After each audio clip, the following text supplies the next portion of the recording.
News 18ಗೆ ಸ್ವಾಗತ. ನಾನು ಶ್ರುತಿರಾಜ್. ನಾಳೆ ಲಕ್ಷ್ಮಣ್ ಸವದಿ ಅವರು ರಾಜೀನಾಮೆಯನ್ನು ಕೊಡೋದು ಫಿಕ್ಸ್ ಅಂತ ಹೇಳಲಾಗ್ತಾ ಇದೆ. ಎಲ್ಲ ಬೆಳವಣಿಗೆಗಳ ಮಧ್ಯೆ ಅವರು ಪ್ರೆಸ್ ಮೀಟ್ ನಡೆಸ್ತಾ ಇದ್ದಾರೆ, ಸುದ್ದಿಗೋಷ್ಠಿಯನ್ನ. ಬನ್ನಿ ಏನ್ ಮಾತನಾಡ್ತಾರೆ ಅಂತ ನೋಡ್ತಾ ಹೋಗೋಣ. ಇರುವಂತ ಸಂದರ್ಭ ಬರಬಾರದು, ಅವರಿಗೆ ಅವ್ರ ಮನಸ್ಸಿಗೆ ನೋವು ಆಗಬಾರ್ದು ಅಂತ ಹೇಳಿ ಭಾವನೆ ಆಗಿರ್ಬೋದು. ಎಲ್ಲ ಪಕ್ಷದಲ್ಲಿ ಸ್ವಾಭಾವಿಕ ಇರುತ್ತೆ. ಅದ್ರ ಬಗ್ಗೆ ಇನ್ನೂ ತೀರ್ಮಾನ ಆಗಿಲ್ಲ. ಬಹುತೇಕ ಅದ್ರ ತೀರ್ಮಾನಕ್ಕೆ ನಾನು ಇನ್ನೂ ಚರ್ಚೆನೂ ಮಾಡಿಲ್ಲ. ಕಾಂಗ್ರೆಸ್ ಬಿಜೆಪಿ ಕನ್ವರ್ಟ್ ಆಗ್ತದೆ, ಬಿಜೆಪಿ ಕಾಂಗ್ರೆಸ್ ಕನ್ವರ್ಟ್ ಆಗ್ತದೆ. ಭವಿಷ್ಯ ಹೇಳಲಿಕ್ಕೆ ಮತ್ತು ಭವಿಷ್ಯದ ಕೌಡಿ ಹಾಕಿ ತಿಳ್ಕೊಳ್ತಕ್ಕಂಥದ್ದು ನನಗೆ ಗೊತ್ತಿಲ್ಲ ಏನಾಗುತ್ತೆ ಅಂತ. ನನಗೆ ಭವಿಷ್ಯದ ಅಧ್ಯಯನ ಕೂಡ ಮಾಡಿಲ್ಲ. ನನ್ನ ಶಾಸ್ತ್ರ ಅದು ಇದನ್ನು ಮಾಡೋದು ಅದೇನಾಗುತ್ತೆ ನನಗೇನಂತೂ ಗೊತ್ತಿಲ್ಲ. Thank you. ಇವತ್ತು ರಾತ್ರಿ ಬೆಂಗಳೂರಿಗೆ ಪ್ರಯಾಣ ಮಾಡಿ ನಾಳೆ ಮೊದಲನೇ ಹಂತು ನನ್ನ ಬದಲಾವಣೆ ರಾಜ್ಯದಲ್ಲಿ. ಒಂದು ತಪ್ಪಲದಿಂದ ಏನೂ ಆಗಲ್ಲ. ಅದು ತಪ್ಪಲ ಬೇಕಾದ್ರೆ ಗಾಳಿ ಬಿಟ್ಟರೆ ಹಾರಿ ಹೋಗುವಂಥದ್ದು ಒಂದು ವಸ್ತು. ಅದು ಅದ್ರ ಬಗ್ಗೆ ನಾನೇನು ಹೆಚ್ಚು ಹೇಳಲಿಕ್ಕೆ ಬಯಸೋದಲ್ಲ. ಧ್ರುವೀಕರಣ ಆಗುತ್ತೋ ಬಿಡುತ್ತೋ ಗೊತ್ತಿಲ್ಲ, ಅದು ಭಗವಂತನಿಚ್ಛೆ, ರಾಜ್ಯದ ಜನ ಕೊಡ್ತಕ್ಕಂಥ ತೀರ್ಪು. ನಾಳೆ ಬೆಳಗ್ಗೆ ನಾನು ಸಭಾಪತಿಗಳ ಹತ್ರ ನಾನು ಸಮಯ ಕೇಳೀನಿ. ನಾಳೆ ಮಧ್ಯಾಹ್ನ ಮೈಸೂರದಲ್ಲಿದ್ದಾರೆ. ನಾಳೆ ಮಧ್ಯಾಹ್ನ ವಾಪಸ್ ಬೆಂಗಳೂರಿಗೆ ಬರ್ತಾರೆ. ನಾಳೆ ಅವ್ರಿಗೆ ಭೇಟಿಯಾಗಿ ನನ್ನ ವಿಧಾನ ಪರಿಷತ್ ಸ್ಥಾನವನ್ನು ಅಂದರೆ ರಾಜೀನಾಮೆಯನ್ನು ಅವರಿಗೆ ಒಪ್ಪಿಸುವಂಥ ಕೆಲಸ ನಾಳೆ ನಾನು ಮಾಡ್ತೀನಿ. ಇವತ್ತು ಕಾರ್ಯಕ್ರಮ ಮುಗಿದ ಮೇಲೆ ರಾತ್ರಿ ನಾನು ಬೆಂಗಳೂರಿಗೆ ಹೋಗ್ತೀನಿ. ಬೆಂಗಳೂರಿಗೆ ಹೋಗಿ ಪಕ್ಷದ ಸದಸ್ಯತ್ವಕ್ಕೂ ಕೂಡ ನಾನು ರಾಜೀನಾಮೆ ಕೊಡ್ತೀನಿ. ನಾನು ಮೊನ್ನೆ ನಡೆದ 2-3 ದಿವಸ ಹೇಳ್ತಾ ಇದ್ದೀನಿ, ನಂದು ನಿರ್ಧಾರ ಅಚಲ ಅಂಥೇಳಿ. ಇವತ್ತು ಜನ ಏನು ತೀರ್ಪು ಕೊಡ್ತಾರೆ ಅದನ್ನು ತೀರ್ಪು ನನ್ನ ಗಮನದಲ್ಲಿ ಇಟ್ಕೊಂಡು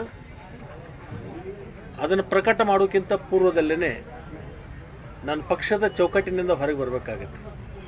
ಒಂದು ಪಕ್ಷದಲ್ಲಿ ಇದ್ದುಕೊಂಡು ಒಂದು ನಿಲುವನ್ನು ನಾವು ಹೇಳ್ತಕ್ಕಂಥದ್ದು ಸರಿಯಲ್ಲ. ಅದು ಶೋಭೆಯನ್ನು ಕೂಡ ತರೋದಿಲ್ಲ.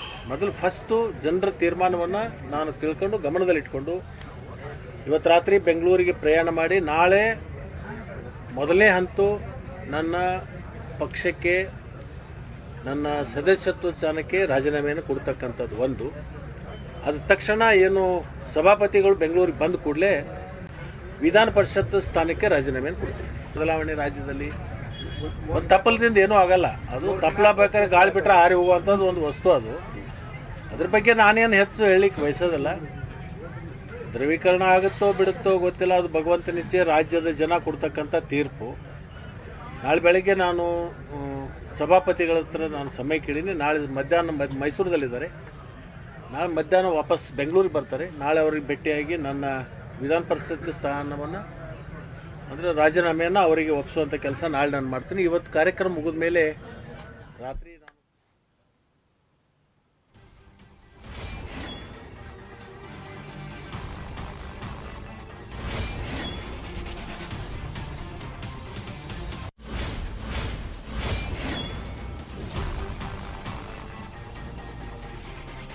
ಸದಸ್ಯತ್ವ ಸ್ಥಾನಕ್ಕೆ ಮಾತ್ರ ನಾಳೆ ರಾಜೀನಾಮೆಯನ್ನ ಕೊಡ್ತೀನಿ ಅಂತ ಹೇಳಿದ್ದಾರೆ. ನಾಳೆ ವಿಧಾನ ಪರಿಷತ್ನ ಸದಸ್ಯತ್ವ ಸ್ಥಾನಕ್ಕೆ ರಾಜೀನಾಮೆ ಕೊಟ್ಟು ಆನಂತರ ನಾನು ಒಂದು ಪಕ್ಷದ ಚೌಕಟ್ಟಲ್ಲಿ ಇದ್ಕೊಂಡು ನಾನು ಏನು ಕೂಡ ಮಾತನಾಡ್ಲಿಕ್ಕೆ ಆಗೋದಿಲ್ಲ ಈ ಸಂದರ್ಭದಲ್ಲಿ.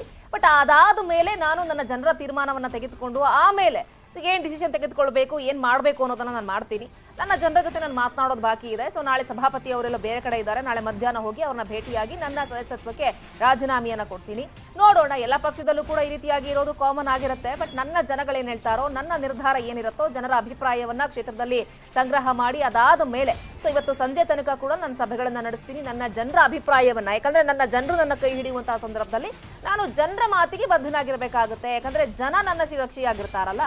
ಹಾಗಾಗಿ ನನ್ನ ಕ್ಷೇತ್ರದ ಜನ ಏನ್ ಹೇಳ್ತಾರೋ ಅದನ್ನ ನಾನು ನೋಡ್ಕೊಂಡು ಅದಾದ ಮೇಲೆ ನಾನು ಡಿಸೈಡ್ ಅನ್ನ ಮಾಡ್ತೀನಿ. ಅದನ್ನು ಕೂಡ ಅಧಿಕೃತವಾಗಿ ಹೇಳ್ತೀನಿ. ಬಟ್ ಎಲ್ಲಾ ವಿಚಾರಗಳನ್ನ ನನ್ನ ಪಕ್ಷದ ಒಂದು ಚೌಕಟ್ಟಿನಲ್ಲಿದ್ದಾಗ ಎಲ್ಲವನ್ನ ಕೂಡ ಹೇಳಲಿಕ್ಕೆ ಸರಿ ಹೋಗೋದಿಲ್ಲ.